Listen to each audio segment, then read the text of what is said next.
প্রথমে আমি কয়েকটা গ্লাস, একটা সাঁড়াশি এবং একটা পেরেক নিয়ে নিয়েছি। এইগুলোকে আমি গ্যাসের কাছে সাজিয়ে রেখেছি। এবার গ্যাসটা জ্বেলে নিয়ে পেরেকটাকে সাঁড়াশির মাধ্যমে ধরে গরম করব এবং তারপর সেই গরম পেরেকটা নিয়ে গ্লাসের পিছনগুলোতে গর্ত করে দেব, যাতে ড্রেনেজ ব্যবস্থা ভালো থাকে।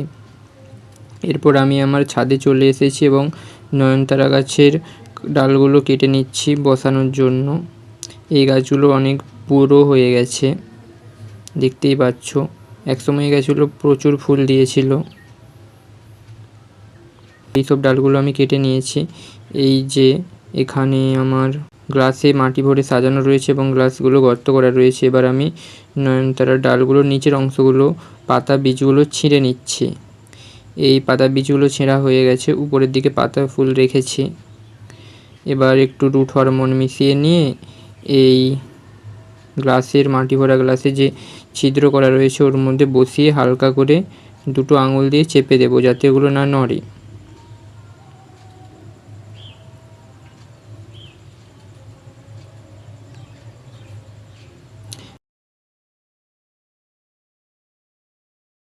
এভাবে একটা একটা করে আমি সব গাছগুলো লাগিয়ে নিয়েছি। দেখো, আপডেট পাওয়ার জন্য চ্যানেলের সাথে জুড়ে থাকো।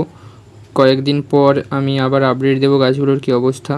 এই যে এই গাছটা কয়েকদিন আগে লাগিয়েছিলাম, দেখো পাতা বেরিয়েছে কেমন। আর এই গাছটা প্রায় 1 মাস আগে ডাল কাটিং থেকে লাগানো। দেখো গাছটা খুব হেলদি গ্রোথ নিচ্ছে।